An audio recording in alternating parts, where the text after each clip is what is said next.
Viral ngayon ang picture na ito ng rampa sa isang bagong istasyon ng EDSA Busway sa Quezon, Quezon City. Puna ng mga netizen, matarik at delikado para sa mga PWD. Para makumpirma, pinuntahan namin ito kasama si Nelson, isang wheelchair user ng grupong Life Haven.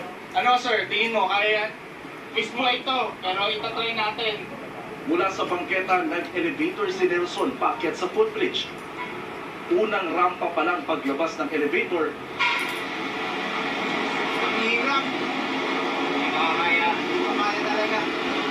para makababa siya sa mismong sakayan ng bus, susubukan na niya ang viral na PWD ramp para makasakay siya sa isa pang elevator. Hindi ko po talaga siya kayang subukan. Dahil napakatalento niya. Kapag dumire-diretso ako doon, ay bakal nga, baka doon ako sumuot sa bakal.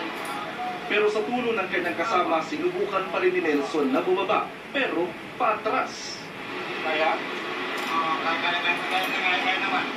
Kinailangan ni Nelson na humawak ng maigi sa railings para tulungan ang kasama na putol naman ang isang kamay. Mahirap talaga. Hindi siya kaya talaga kahit na professional na gumagamit ka pa ng wheelchair. Talagang madulas, matarik, hindi siya standard talaga. Sir na nag-assist, nahirapan ba kayo? Medyo mahirap talaga mahirap. Ipinakita rin namin kay Architect Arman Eustaquio ang rampa. Isa siya sa mga bumalangkas ng unang amyenda ng IRR o Implementing Rules and Regulations ng Batas Pambansa bilang 344 o ang Accessibility Law. Base sa batas, dapat nasa 4.8 degree lang ang incline ng mga PWD ramp. Pero nagsukati niya ito sa inclinometer, 14.15. So sobrang laki ng difference. 10 degrees steeper. 10 degrees steeper than 1 in 12. Sabihin matarik to. Matarik talaga. Sabi ng MMDA kaya nila ginawa itong rampa kasi yung elevator pag umakyat, hindi papantay dito sa may footbridge. Eh hindi naman doon nila pwedeng itaas pa yung elevator kasi tatama na dun sa may MRT. May binigay na requirement ang MRT na kailangan ganito ang awang nyo doon sa namin, sa structure namin. So kaya nangyari, medyo nag-stick.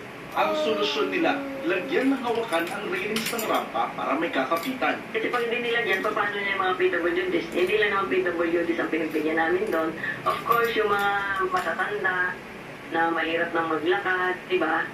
So yung mga buntis, para lang, di ba, lagi kami binabatikos na mahirap umakyat na sa mga footbridges namin, hindi sila maka-access sa mga loading stations. So yun yung ginawang solusyon, lagyan ng lipat. Yun nga ang problema, restricted yung espasyo, yung lugar. Appreciate natin nag-effort si MMDA na nagawing accessible. Pero yun nga, yung intent sana ng DK 344, yung accessibility law, independent mobility. Sa case nito, mukhang hindi nila kakayanin ang assisted, especially mga gumagamit ng wheelchairs. Kailangan may magtutulak sa kanila, otherwise, medyo delikado. Dahil nakitang delikado, si Nelson hindi raw sasakay ng EDSA Carousel Bus kung ganito ang istasyon. Panawagan niya sa gobyerno, Sana po, pagka gagawa po sila ng ganito, iko-consulta muna po sa amin. Kasi kami po yung gumagamit nito. para sa GMA Integrated News, Jonathan Andal, nakatutok, 24.